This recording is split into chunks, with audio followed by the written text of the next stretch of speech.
കൊല്ലത്ത് ഹാട്രിക് വിജയം നേടി യു.ഡി.എഫ് സ്ഥാനാർത്ഥി എൻ.കെ. പ്രേമചന്ദ്രൻ. എൽ.ഡി.എഫ് സ്ഥാനാർത്ഥി എം. മുകേഷിനെ 1.5 ലക്ഷം വോട്ടുകൾക്ക് പരാജയപ്പെടുത്തിയാണ് പ്രേമചന്ദ്രൻ വിജയിച്ചത്. ബി.ജെ.പിയുടെ ജി. കൃഷ്ണകുമാർ 1,60,60,000 വോട്ട് നേടി. കൊല്ലത്തെ 7 മണ്ഡലങ്ങളിലും പ്രേമചന്ദ്രൻ ലീഡ് നിലനിർത്തി. കൊല്ലത്ത് എൽ.ഡി.എഫ് മുന്നണിയിൽ നിന്ന് ആർ.എസ്.പി മാറിയതിനു ശേഷം CPM-ന്റെ കണ്ണിലെ കരടാണ് ആർ.എസ്.പി നേതാവ് എൻ.കെ. പ്രേമചന്ദ്രൻ. എന്നാൽ 2014 മുതൽ കൊല്ലം മണ്ഡലത്തിലെ ശക്തനായ ജനപ്രതിനിധിയായി പ്രേമചന്ദ്രൻ മാറി. 2019 1,48,869 വോട്ടുകൾക്ക് ഇപ്പോഴത്തെ ധനമന്ത്രി N.K. ബാലഗോപാലിനെ പ്രേമചന്ദ്രൻ പരാജയപ്പെടുത്തി. ഇത്തവണ മണ്ഡലം തിരിച്ചുപിടിക്കാൻ വേണ്ടി സിനിമാ താരവും കൊല്ലം MLA-യുമായ മുകേഷിനെ ഇടതുപക്ഷം കളത്തിലിറക്കി. എന്നാൽ ഇത്തവണയും ഭാഗ്യം പ്രേമചന്ദ്രനൊപ്പം. മുകേഷിനെ 1,50,302 വോട്ടുകൾക്ക് പ്രേമചന്ദ്രൻ തറ പറ്റിച്ചു. രാവിലെ തപാൽ വോട്ടുകൾ എണ്ണിയപ്പോൾ മാത്രമാണ് മുകേഷിന് നേരിയ മുൻതൂക്കമുണ്ടായത്. ശേഷം എല്ലാ റൗണ്ടുകളിലും പ്രേമചന്ദ്രൻ വ്യക്തമായ ഭൂരിപക്ഷം നേടിയാണ് മുന്നേറിയത്.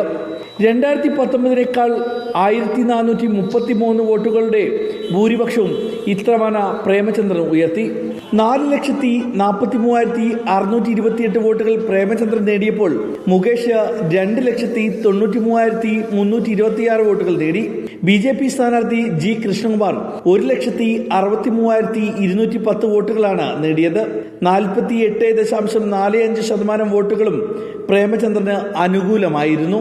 സാമുദായിക വർഗീയതയെ ഉദ്ദീപിപ്പിച്ചുകൊണ്ട് ഈ തെരഞ്ഞെടുപ്പിൽ സാമുദായിക ധ്രുവീകരണം കേരളത്തിൽ സൃഷ്ടിച്ചെടുക്കാൻ CPM പ്രത്യേകിച്ചും കേരളത്തിന്റെ മുഖ്യമന്ത്രി നടത്തിയ ഹീനമായ പരിശ്രമത്തിനുള്ള കനത്ത തിരിച്ചടി കൂടിയാണ് മതേതര കേരളത്തിലെ ജനങ്ങൾ ഐക്യ ജനാധിപത്യ മുന്നണിക്ക് അതിശക്തമായ പിന്തുണ നൽകിക്കൊണ്ട് നല്ല വിജയം ഈ തെരഞ്ഞെടുപ്പിൽ സമ്മാനിച്ചിട്ടുള്ളത്. കൊല്ലം, ഇരവിപുരം, ചാത്തന്നൂർ, ചവറ, പുനലൂർ, ചടയമംഗലം, കുണ്ടറ എന്നീ 7 നിയമസഭാ മണ്ഡലങ്ങളിലും ഇന്നലെ പ്രേമചന്ദ്രൻ തന്നെയായിരുന്നു മുന്നിൽ നിന്നത്.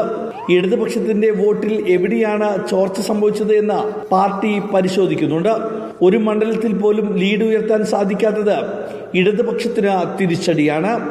റിപ്പോർട്ടർ, കൊല്ലം.